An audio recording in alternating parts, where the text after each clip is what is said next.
Shalom adik-adik.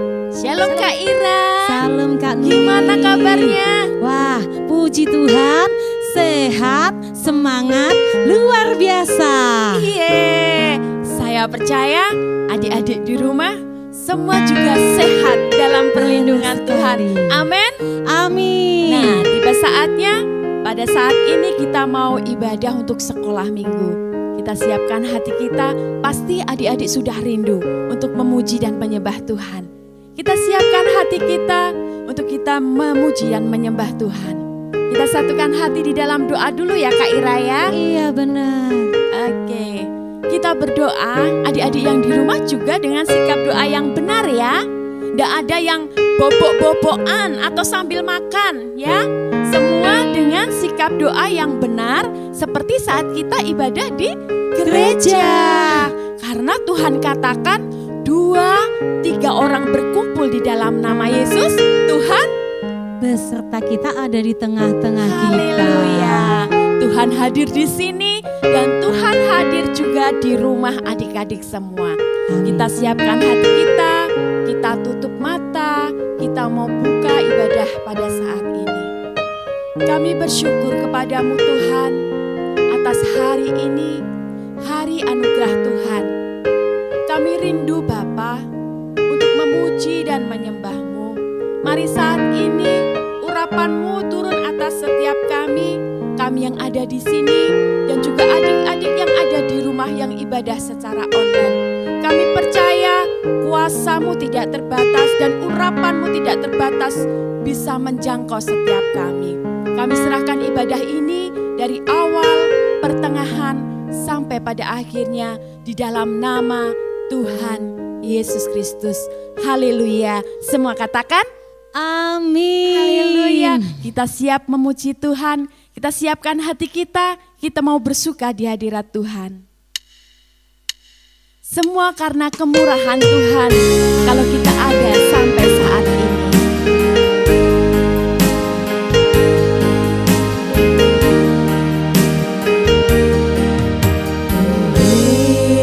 Karena kemurahan Tuhan ku ada sampai hari ini. Oleh karena kemurahan Tuhan.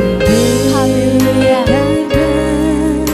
Kemurahan Tuhan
bagi setiap kami Tuhan.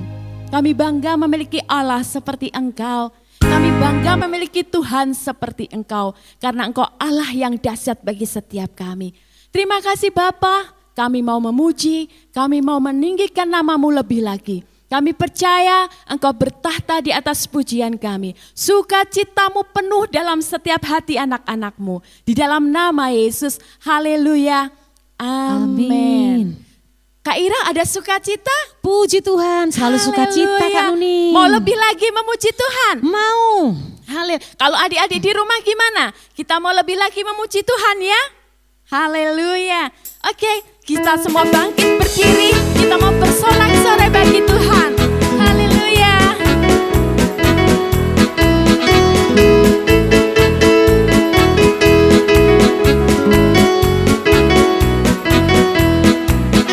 Kalau kau senang hati tepuk tangan.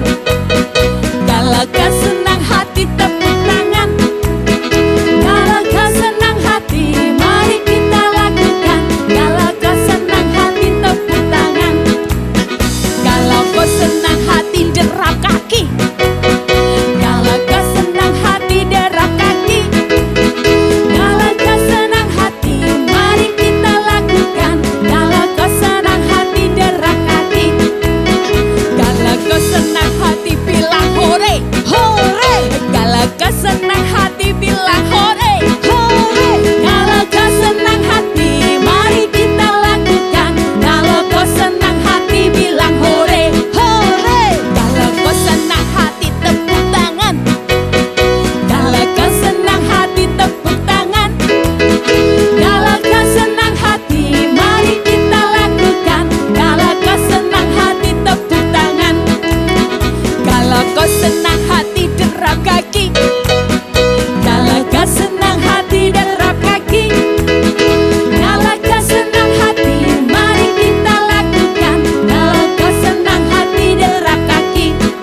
kita kepada Tuhan semakin mendalam. Amin. Amin. Oke, Haleluya. kita mau siapkan hati kita Kak Ira. Iya, Kita benar. mau dengarkan firman Firman Tuhan. Tuhan. Kita butuh firman Tuhan ya Kak Ira ya. Pasti butuh Kak Nuning. Tanpa firman Tuhan kita jadi Tidak ada artinya apa-apa. iya. Oleh sebab itu saat ini kita siapkan hati kita.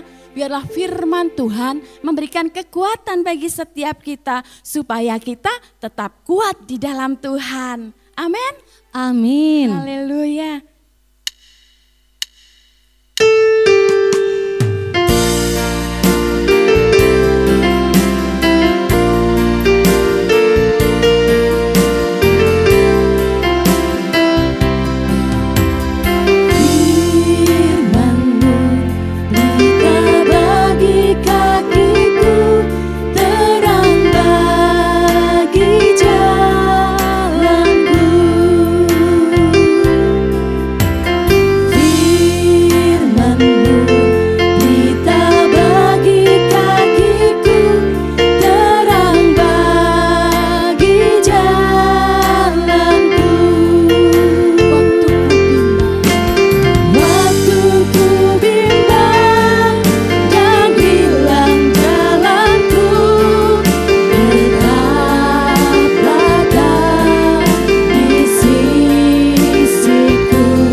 Shalom adik-adik, sebelum kita mendengar firman Tuhan, mari kita berdoa dulu ya. Kita lipat tangannya, tutup matanya, kita berdoa.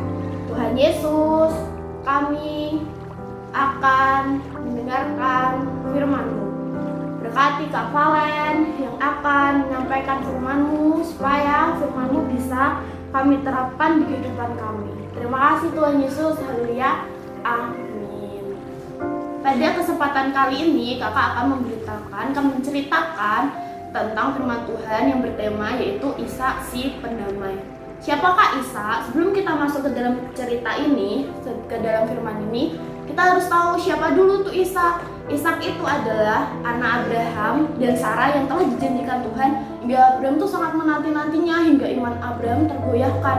Jadi Ishak itu anak yang dijanjikan Tuhan kepada Abraham. Cerita ini dimulai dari pertama Ishak di negeri orang Filistin. Pada saat itu timbullah kelaparan di negeri itu. Itu bukanlah kelaparan yang pertama. Jadi sebab itu Ishak pergi ke Gerar kepada Abimelek, raja orang Filistin. Lalu karena si Ishak kan menetap di situ dan ia menjadi kaya, bahkan bukan cuma kaya, ia tuh menjadi sangat kaya hingga para bangsa itu, orang-orang asli bangsa itu tuh cemburu, kok aku yang dari bangsa ini tuh kalah sama orang asing, padahal dia kan orang asing yang menabur, yang menuai, yang menanam, yang pokok mencari bekerja di negeri kami, kok kita kalah kaya gitu. Jadi mereka tuh merasa cemburu, yang punya tanah itu kayak lebih rendah daripada dia yang pendatang baru, yang orang asing itu. Akhirnya si Abimelek ini mengusir Ishak. Dia berkata kan, pergilah dari tengah-tengah kami, sebab engkau telah menjadi jauh lebih berkuasa daripada kami. Karena si Raja Abimelek mengusir Ishak, akhirnya pergilah Ishak. Lalu Ishak dia pergi dari situ dan berkemah di sebuah lembah yang bernama Lembah Gerar. Di situ kan ada sumur-sumur punya ayahnya si bapak Abraham dulu yang telah ditutup oleh orang Filistin itu kan.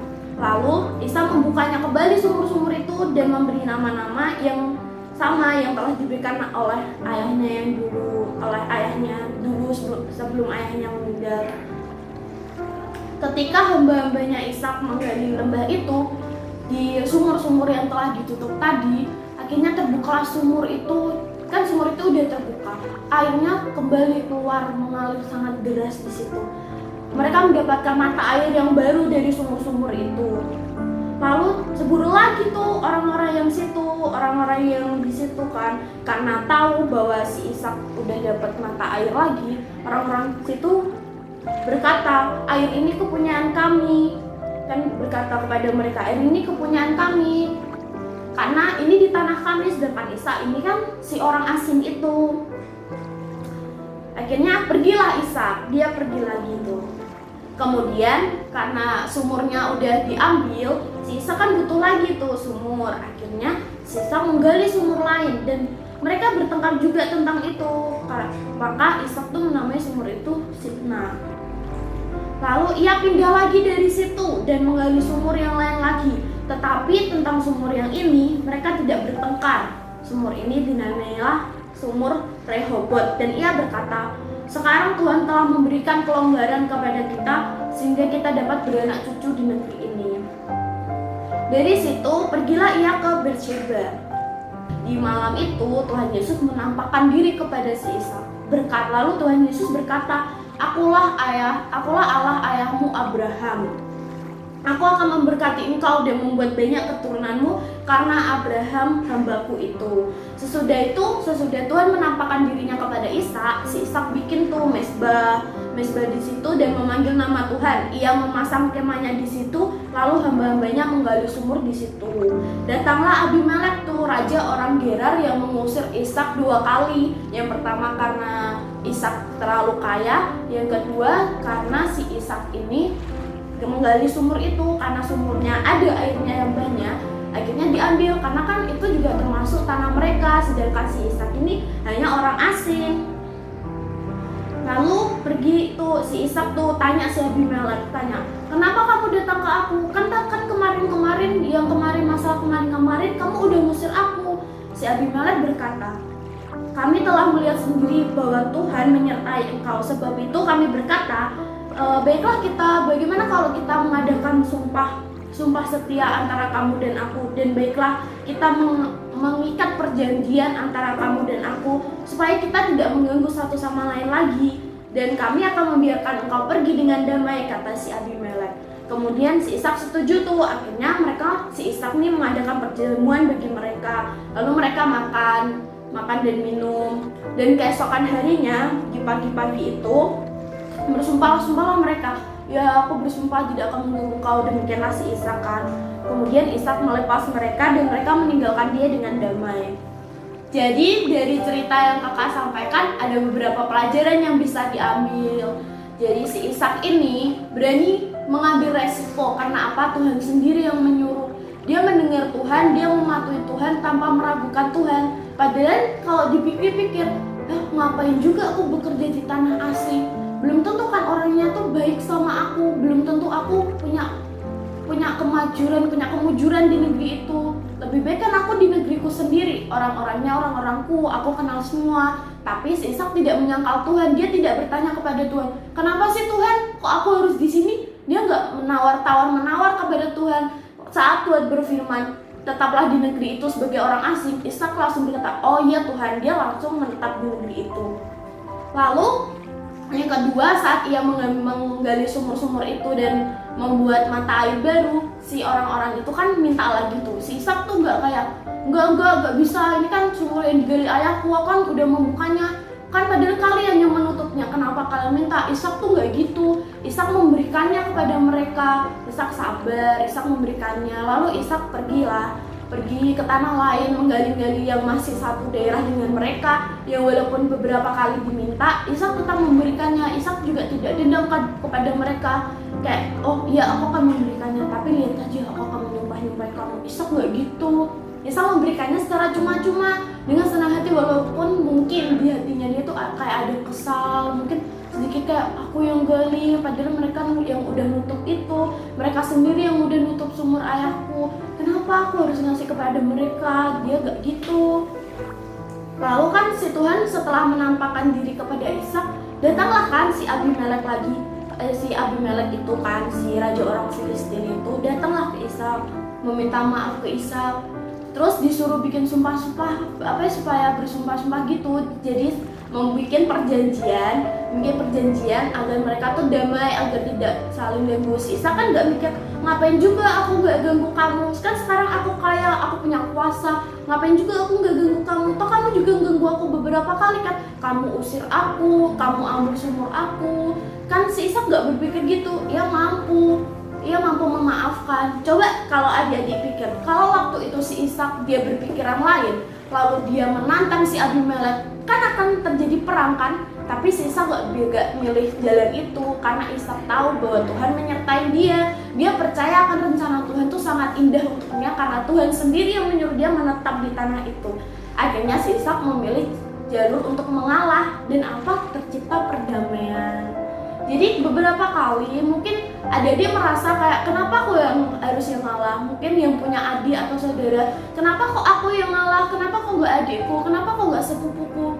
Mungkin emang itu jalan yang terbaik daripada menciptakan pertengkaran. Mungkin adik-adik harus mengalah. Kan mengalah bukan berarti kalah. Tidak semua orang mengalah berarti kalah. Contohnya si Ishak, dia mengalah, selalu mengalah setiap ada percobaan. Dia terus mengalah tanpa mengeluh. Dan dia diberikan berkat yang berkali-kali lipat dari Tuhan.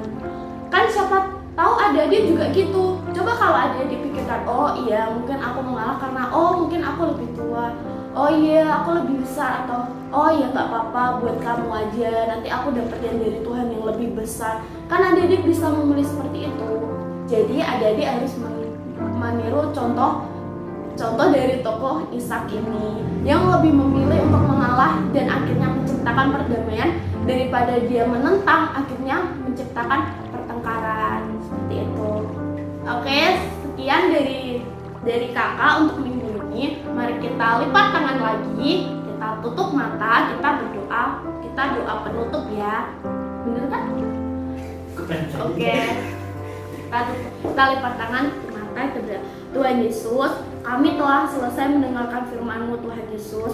Jadikanlah kami pribadi yang penyabar, yang mau mengalah, supaya kami menciptakan perdamaian seperti Ishak, tidak menciptakan pertengkaran atau perkelahian. Terima kasih Tuhan Yesus, berkati kami, berkati orang tua kami juga, dan berkati lingkungan kami, negeri kami ini, supaya kami bisa kembali sekolah minggu di gereja seperti biasa. Terima kasih Tuhan Yesus, haleluya, amin.